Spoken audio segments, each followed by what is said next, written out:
फरवरी 2023 में social media पे खबर आई जिसमें ये कहा गया कि पब्लिक सेक्टर बैंक ने 35,012 करोड़ रुपए रिजर्व बैंक ऑफ इंडिया के एजुकेशन और अवेयरनेस फंड में ट्रांसफ़र कर दिए, जो कि उनके पास अनक्लेम डिपॉजिट के रूप में पड़े हुए थे। ये खबर चौंकाने वाली थी। Unclaimed deposits as it sounds कि 35,012 करोड़ रुपए के कोई मालिक नहीं था। बैंक के पास कोई ऐसा रिकॉर्ड नहीं था जिससे ये पता कर सके कि इसका मालिकाना हक किसके पास है। और इसी मालिकाने हक की बातें जब होती हैं तो हम ये समझते हैं कि हमारा जो फाइनेंशियल एसेट्स है, जिसमें इसकी bank account one of the financial assets, हमारे बाद इसका मालिकाना हक किसको जाना चाहिए, हम क्या चाहते हैं। और इसी दरमियान ये तय हो गई कि उन खातों में, जिन खातों की रकम अनक्लेम डिपॉजिट्स थे, कुछ हो या ना हो, नॉमिनी तो नहीं था। यदि नॉमिनेशन होता तो पब्लिक सेक्टर बैंक इसको सेटल कर दिया होता। हालांकि सरकार इस बारे में काफ़ी पहले से जागरूक है। बैंक्स में नॉमिनेशन का प्रोविजंस आज से कई साल पुराना है। उसमें ये प्रोविजंस हैं कि आप नॉमिनी को अपॉइंट करें, और नॉमिनी यदि अपॉइंट करना नहीं चाहते हैं, ये बैंक को लिख कर दें कि वो नॉमिनी अपॉइंट करना नहीं चाहते हैं। इसी क्रम में सेबी ने 2022 में एक गाइडलाइंस, एक ऑर्डर इशू किए थे, जिसमें उन्होंने कहा था कि by the end of this financial year, means previous financial year, that is 31 मार्च 2023, हर एक फोलियो में फोलियो होल्डर को नॉमिनी अपॉइंट करना होगा या उनको बताना होगा कि वो नॉमिनी अपॉइंट करना नहीं चाहते। हालांकि इसकी तय सीमा बढ़ाकर 30 सितंबर 2023 कर दी गई। इसी क्रम में आज हम बात करेंगे डिफरेंट फाइनेंशियल एसेट्स के, एसेट्स होल्डर के अनफॉर्चुनेट डिमाइस के बाद उन्होंने जो नॉमिनी अपॉइंट किया था, उस नॉमिनी का स्टेटस क्या है। क्या उस फोलियो में, उस अकाउंट में जो भी पैसे हैं, जो भी यूनिट्स हैं म्यूचुअल फंड्स के या इंश्योरेंस के जो क्लेम अमाउंट हैं, क्या उन पर उनका मालिकाना हक हो जाता है या उनका कोई और दायित्व है। हालांकि हम सामान्य अवस्था में ये समझते हैं कि हमने यदि किसी को नॉमिनी अपॉइंट कर दिया तो हमारे बाद उस फाइनेंशियल एसेट्स का मालिक वो नॉमिनी होगा जिसको कि हमने अपॉइंट किया है। आज हम चर्चा करेंगे इसी बात पर।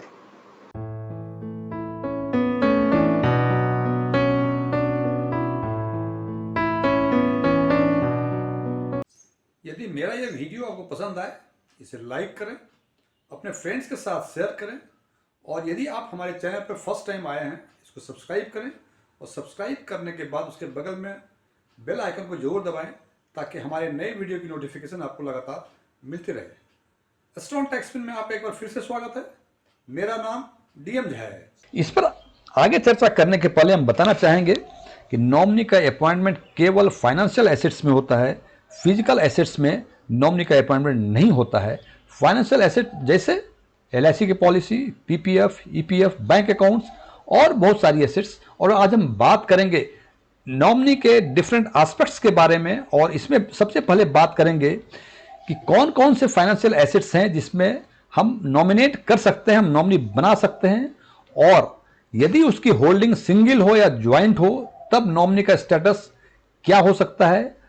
हम किसको इन both the cases, either it is single holding और ज्वाइंट होल्डिंग, हम नॉमिनेट किसको कर सकते हैं, और मैक्सिमम नंबर ऑफ नॉमिनी कितनी हो सकती है। और यदि वो ज्वाइंट होल्डर्स हैं तो क्या इंडिविजुअल होल्डर्स अलग अलग नॉमिनेट कर सकते हैं।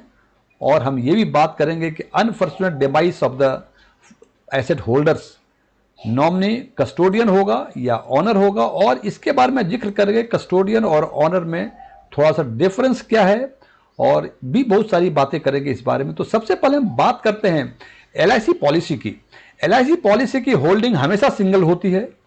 हम किसी को नॉमिनेट कर सकते हैं, और नॉमिनी जो है it must be more than one, और जब भी एक से अधिक होगा तो आपको उनका शेयर्स का एलोकेशन बताना पड़ेगा, और पॉलिसी होल्डर के डिमाइस के बाद उसका ऑनर, जो नॉमिनी जो होगा वो ऑनर हो जाएगा। और यदि आपने नॉमिनी फैमिली मेंबर के अलावा किसी और को बनाया है तो आपको ये बताना पड़ेगा कि इंश्योरेबल इंटरेस्ट उस नॉमिनी में क्या है, ये आपको डिक्लेयर करना पड़ेगा।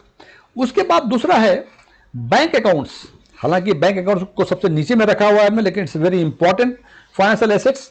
बैंक अकाउंट्स सिंगल हो सकते हैं या ज्वाइंट भी हो सकते हैं। हम किसी को भी नॉमिनी बना सकते हैं। इसमें नॉमिनी एक ही होगा, एक से अधिक नहीं होता है। और after the unfortunate demise of the either single और ज्वाइंट होल्डर्स, जो नॉमिनी होंगे वो उसके कस्टोडियन होंगे और ऑनर नहीं होंगे। और हर एक अकाउंट में अलग अलग नॉमिनी होंगे। फॉर एग्जाम्पल, आपके पास 5 फिक्स डिपॉजिट हैं, एक सेविंग डिपॉजिट्स हैं, तो हर अकाउंट्स का नॉमिनी अलग अलग हो सकता है। ये अकाउंट वाइज होता है। इसमें हम कुछ बातें और जिक्र करना चाहेंगे। सबसे पहली बात कि कस्टोडियन और ऑनर। ऑनर का means you have the absolute owner of that financial assets. Custodian का मतलब आप केवल उसके ट्रस्टी हैं उस फाइनेंशियल एसेट्स के, और ये जिम्मेदारी है कि as per the mandate of the asset holders, चाहे ये थ्रू विल हो या विल ना हो, टेस्टेटेड हो या इनटेस्टेटेड हो, in both the cases nominee की जिम्मेदारी बनती है कि वो उनके लीगल हियर्स को प्रोपोर्शनली एज पर विल और प्रोपोर्शनली उसको डिस्ट्रीब्यूट करें। They are not the absolute honour.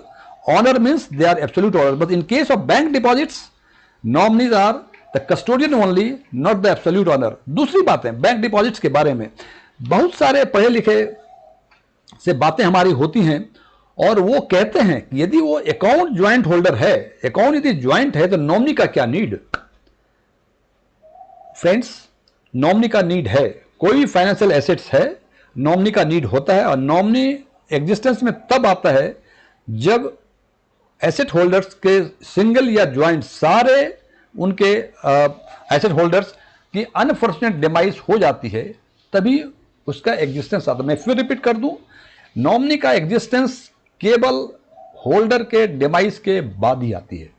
यदि आपने ज्वाइन करा के रखा है आइदर सर्वाइवर, और आपने कहा कि यदि मुझे कुछ हो गया तो मेरे बाद जो रिमेनिंग सर्वाइवर अकाउंट होल्डर है वो मालिक बन जाएंगे। फ्रेंड्स, आपने बिल्कुल सही कहा, लेकिन यदि आपने कभी ये सोचा अनफॉर्चुनेटली यदि दोनों ज्वाइंट होल्डर्स जो हैं, दोनों या तीनों जो भी ज्वाइंट होल्डर्स हैं, यदि उनका अनफॉर्चुनेट डिमाइस एक साथ ही हो जाए तो फिर ये 35,000 12 करोड़ रुपए जो थे, ये फंड और भी अनक्लेम डिपॉजिट में बढ़ जाएंगे। बिकॉज आपके लीगल हियर्स को पता नहीं चलेगा कि आपने पैसे कहां रखे हुए हैं, और बैंक ये पता नहीं कर पाएगा कि ये पैसे हम किसको दें।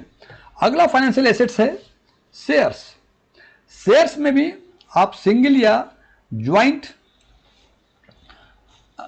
होल्डिंग हो सकती है। प्रिफरेबली इसमें नॉमिनी नियरेस्ट किन को बनाया जाता है, नंबर एक ही होंगे, और इसमें भी unfortunate demise of the share holders nominee जो होगा वो कस्टोडियन होगा। अगला फाइनेंशियल एसेट्स है म्यूचुअल फंड।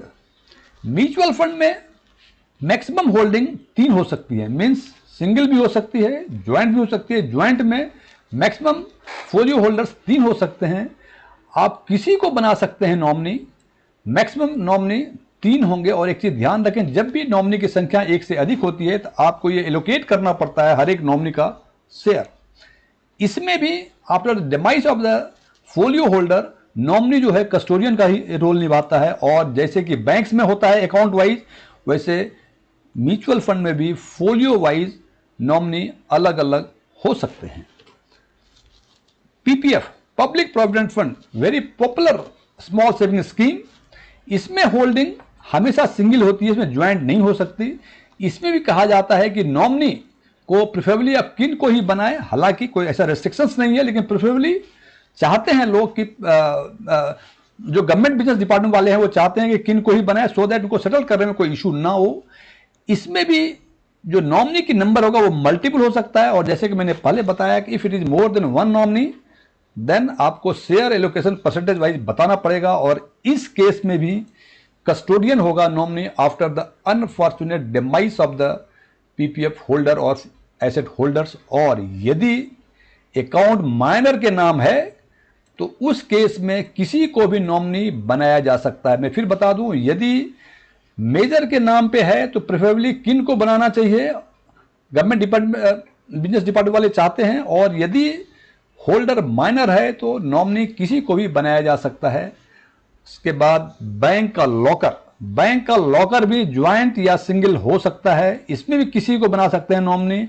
लेकिन यदि एक ज्वाइंट अकाउंट होल्डर है लॉकर का, तो मैक्सिमम आप 2 नॉमिनी बना सकते हैं। मैं फिर रिपीट कर दूं, सिंगल में एक ही बनेंगे, लेकिन ये ज्वाइंट है तो मैक्सिमम आप 2 बना सकते हैं। And after the your device means the unfortunate device of the locker holder, nominee custodian का रोल निभाता है। और एक और the last one, the EPF employees provident fund, इस केस में भी होल्डिंग सिंगल होती है। इसमें फैमिली मेंबर को ही नॉमिनी बनाना जरूरी है। मोर देन 1 हो सकता है, जब भी मोर देन 1 होगा आपको बताना पड़ेगा शेयर। इस केस में after the unfortunate demise of the asset holder, nominee comes in the role of absolute owner, वो एब्सोल्यूट ऑनर हो जाता है। और यदि फैमिली आपके पास नहीं है तो आप किसी को बना सकते हैं। इफ आपके पास फैमिली है तो आपको फैमिली मेंबर को ही बनाना पड़ेगा। दूसरी बातें एक चीज और बता दूं, during the life time of the asset holders, कोई भी एसेट होल्डर्स नॉमिनी को कितने ही बार चेंज कर सकता है, इसका कोई रेस्ट्रिक्शंस नहीं है। फॉर एग्जांपल बैंक में आज हमने सोचा कि अपने बड़े लड़के को बनाना है नॉमिनी, उसको बना दिया, कल लगा कि नहीं सेकंड को बनाना है, परसों लगा कि नहीं थर्ड को बनाना है।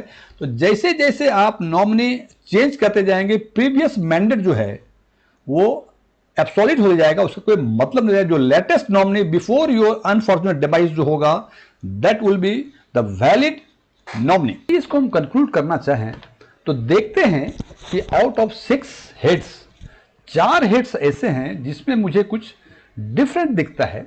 उसमें से पहला हेड है होल्डिंग में देखते हैं कि आउट ऑफ 7 एसेट्स केवल 3 एसेट ऐसे हैं जिनमें होल्डिंग केवल सिंगल ही होगी।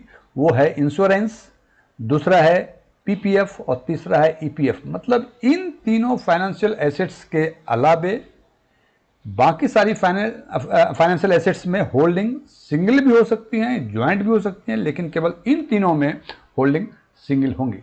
दूसरा है नॉमिनी किसको बनाए।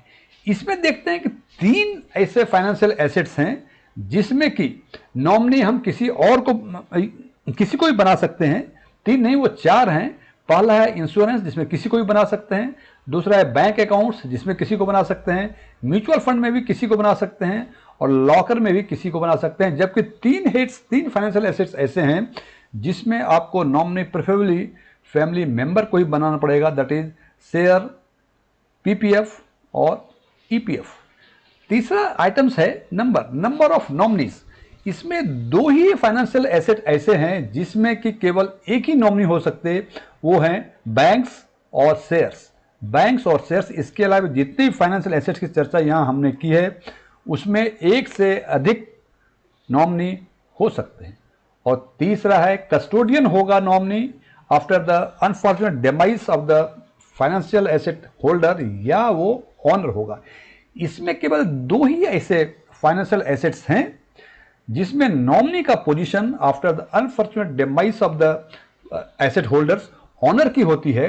वो है इंश्योरेंस और दूसरा है ईपीएफ और इंश्योरेंस में जो नॉमिनी आपके हैं, आपके अनफॉर्चुनेट डिमाइस के बाद वो उसके ऑनर हो जाएंगे। Otherwise all remaining 5 financial assets which we have discussed here, after your unfortunate death or demise, the nominee's position would be custodian, and it is the responsibility of the nominee to distribute the assets, financial assets, among the legal heirs as mandated by the account holder or asset holders.